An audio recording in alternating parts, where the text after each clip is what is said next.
ఓం శ్రీ మహాగణాధిపతయే నమః. అందరికీ నమస్కారం. ప్రస్తుతం ప్రారంభమైన మార్గశిర మాసంలో మార్గశిర లక్ష్మీ వారాల నాడు లక్ష్మీదేవికి ప్రీతికరమైన లక్ష్మీ పూజను ఏ విధంగా చేయాలి, ఎటువంటి నైవేద్యాలను అమ్మవారికి సమర్పించాలి, వ్రత కథ ఏమిటి అనేది మనం ఈరోజు తెలుసుకుందాం.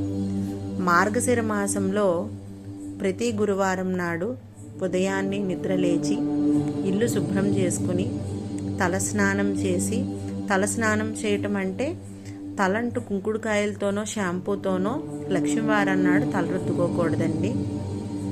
ప్రత్యేకించి పూజ ముగిసే వరకు కూడా ఉదయాన్నే లేచి తలను దువ్వుకోవటం, పేలు దువ్వుకుంటుంటారు కొంతమంది, అలా దువ్వుకోవడం, ఉదయాన్నే తలకి నూనె రాసుకోవటం, ఇంట్లో ఆడవాళ్ళు అలాంటి పనులు చేయకూడదు. తర్వాత ఏదైనా సరే అల్పాహారం కానీ అన్నం కానీ అలాంటివి ఏమీ తినకూడదు. చక్కగా నిష్టగా స్నానం చేసి లక్ష్మీదేవి యొక్క చిత్రపటాన్ని కానీ లేదంటే విగ్రహాన్ని కానీ ఏదైనా సరే మనం పూజకి సిద్ధం చేసుకోవాలి.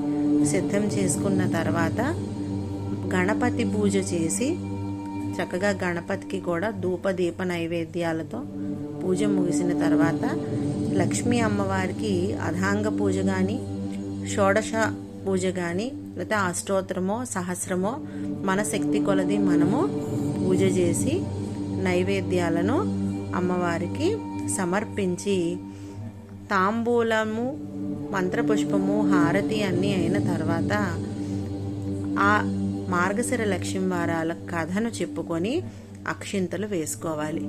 ఈ విధంగా ఎవరైతే మార్గశిర మాసంలో వచ్చే 4 గురువారాలు, అదేవిధంగా పుష్యమాసంలో వచ్చే మొదటి వారం నాడు కూడా మనం ఈ పూజను చేస్తాం. మొత్తం 5 వారాలు చేస్తాం. ఈ 5 వారాలు క్రమం తప్పకుండా ఎవరైతే మార్గశిర లక్ష్మీ వారాల పూజను చేస్తారో వాళ్ళకి లక్ష్మీ కటాక్షము కలిగి వాళ్ళకి ఉన్న రుణ బాధలన్నీ కూడా తొలగి వాళ్ళు ఉన్నంతకాలము కూడా అష్టైశ్వర్యాలతో సుఖ సంపదలతో చక్కగా ఉంటారు అన్నది మనం ఈ కథ ద్వారా తెలుసుకోవచ్చు.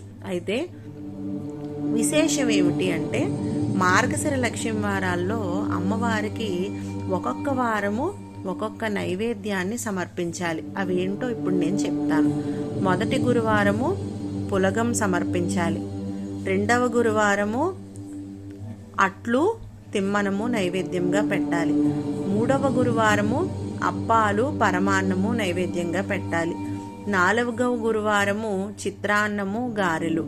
5వ గురువారము పూర్ణం బూరెలు అమ్మవారికి నివేదనగా సమర్పించాలి. అయితే మార్గశిర లక్ష్మీ వారాల వ్రత కథ. పూర్వం కళింగ దేశమందు ఒక బ్రాహ్మణుడు కలడు. అతనికి సుశీల అను ఒక కూతురు కలదు.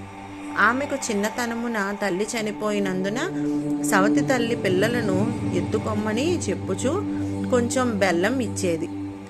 ఆ సుశీల సవతి పిల్లలను ఆడించుచు ఇంటి వద్ద సవతి తల్లి మార్గశిర లక్ష్మీ వారాల పూజ చేయుట చూచి ఆమె కూడా మట్టితో మహాలక్ష్మీదేవిని చేసి దగ్గరలో ఉన్న జిల్లేడు పూలతో ఆకులతో మహాలక్ష్మికి పూజ చేసి ఆడుకోమని ఇచ్చిన బెల్లమును లక్ష్మీదేవికి నైవేద్యంగా పెట్టుచు ఆ సుశీల కాలం గడుపుతోంది.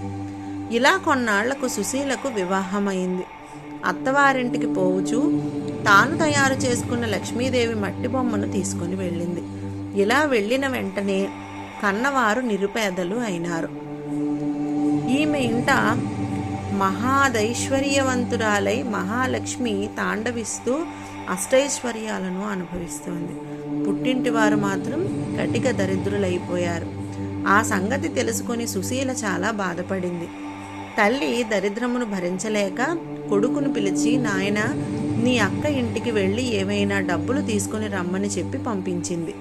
సుశీల ఇంటికి తమ్ముడు వెళ్ళి వారి దరిద్రమును గురించి చెప్పాడు. దరిద్రమును గురించి తెలుసుకున్న సుశీల ఒక కర్రను తొలిపించి దాని నిండా వరహాలు పోసి అతనికి ఇచ్చింది. ఆ చిన్నవాడు ఆ కర్రను పట్టుకొని వెళుతుండగా దారిలో కర్ర వదిలి మర్చిపోయి ఇంటికి వెళ్ళిపోయాడు. ఆ కర్ర ఎవరో తీసుకుని వెళ్ళిపోయారు. ఇంటికి వెళ్ళిన కొడుకుని తల్లి ఏమి తెచ్చావు అని అడగగా ఏమీ తేలేదని చెప్పాను. మన దరిద్రం ఇంతే అని అనుకున్నారు. కొంతకాలం తరువాత సుశీల తమ్ముని పరిస్థితిని అడిగి తెలుసుకుంది. వారి దరిద్రంలో ఎటువంటి మార్పు రాలేదని తెలిసింది ఆమెకు. ఒక చెప్పులు జత తెప్పించి వాటిలో వరహాలను పోసి కుట్టించి వాటికి ఒక గుడ్డ చుట్టి తమ్మునికి ఇచ్చి ఇది తీసుకొని వెళ్ళి తండ్రికి ఇమ్మని చెప్పాను.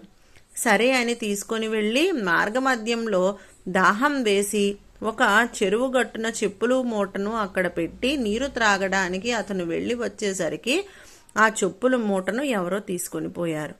జరిగిన విషయం తల్లికి చెప్పాడు.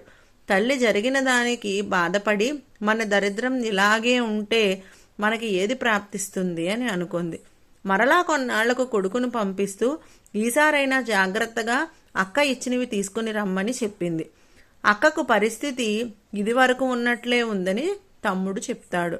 అప్పుడు సుశీల ఒక గుమ్మడి పండును తెప్పించి దానిని తొలచి దాని నిండా వరహాలను నింపి ఆ పండు అమ్మకి ఇమ్మని చెప్పింది.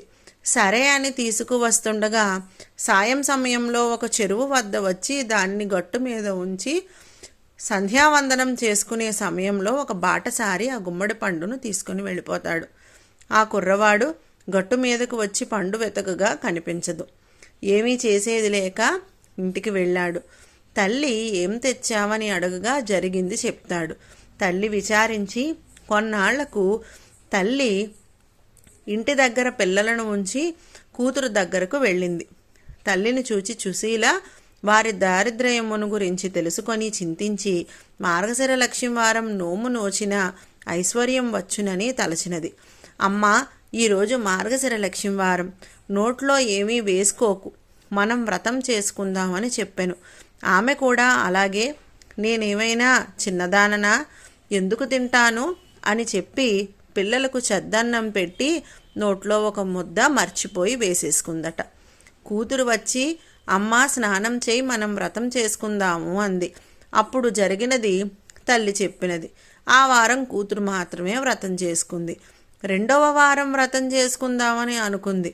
అప్పుడు పిల్లలకు తలకి నూనె రాస్తూ తాను కూడా ఆ నూనె చేతిని తలకు రాసేసుకుంది. రెండో వారం కూడా ఆమెకు నోము నోచుకొనటకు కుదరలేదు. మరుసటి వారం అమ్మా ఈసారైనా నువ్వు జాగ్రత్తగా ఉండని చెప్పింది కూతురు. పిల్లలకు తల దువ్వుతూ ఆమె తను కూడా తల దువ్వుకుంది. ఆ రోజు వ్రతం చేసుకోవడానికి కుదరలేదు పాపం. కూతురు మాత్రమే వ్రతం చేసుకుంది. 4వ వారం ఈసారైనా జాగ్రత్తగా ఉండమ్మా అని చెప్పింది సుశీల. తల్లి ఈ పని చేయకుండా ఉండటానికి ఒక గోతిలో కూర్చోబెట్టింది. పని అయిన తరువాత అమ్మ నిన్ను నేను పిలుస్తాను, వచ్చి స్నానం చేస్తే పూజ చేసుకుందాం అని చెప్పింది. పిలువగా తల్లి పిల్లలు అరటిపండు త్రొక్కను తిని నా మీదకు విసిరారు.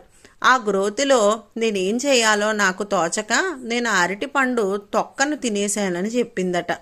అయ్యో అని తలచి కూతురు పూజ చేసుకుంది. 5వ వారం అనగా పుష్యమాసవారం, మార్గశిర లక్ష్మీవారం ఆఖరి వారము. అప్పుడు సుశీల తల్లిని తన కొంగుకు కట్టుకొని పని పూర్తి చేసుకొని తల్లిచే స్నానం చేయించి వ్రతం చేయించింది. పూర్ణపు కుడుములు చేసి ఆ మహాలక్ష్మీదేవికి నైవేద్యం పెట్టింది. కానీ మహాలక్ష్మి దూరంగా వెళ్ళిపోయినది. ఏమమ్మా అలా వెళ్ళిపోతున్నావు అని సుశీల అడుగగా, నీ చిన్నతనంలో నీవు బొమ్మలతో ఆడుకుంటుంటే మీ అమ్మ చీపురుతో నన్ను కొట్టింది, అందుకే నేను మీ అమ్మను వదిలి వెళ్ళిపోతున్నాను అని చెప్పింది. అప్పుడు తన తల్లి చేసిన దానికి క్షమించమని సుశీల ప్రార్థించింది. మళ్ళీ నీ తల్లిచే వ్రతం చేయించమని అదృశ్యమైపోయింది మహాలక్ష్మీదేవి. సరే అని మొదటి వారము పులగము, 2వ వారం అట్లు తిమ్మనము, 3వ వారం అప్పాలు పరవాన్నము, 4వ వారం చిత్రాన్నము గారెలు, పుష్యమాసవారం మొదటి వారంలో పూర్ణపు కుడుములు వడ్డించి తల్లిచే నోము నోయించింది. కథాక్షతలు తల మీద వేసుకున్నారు.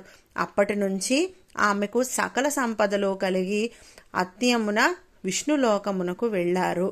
ఈ కథలో ఏదైనా సరే మనం లోపముగా చేయకూడదు, భక్తి తప్పకూడదు. భక్తి శ్రద్ధలతో అమ్మవారిని కొలిచిన మనకి ఫలము తప్పక లభించును.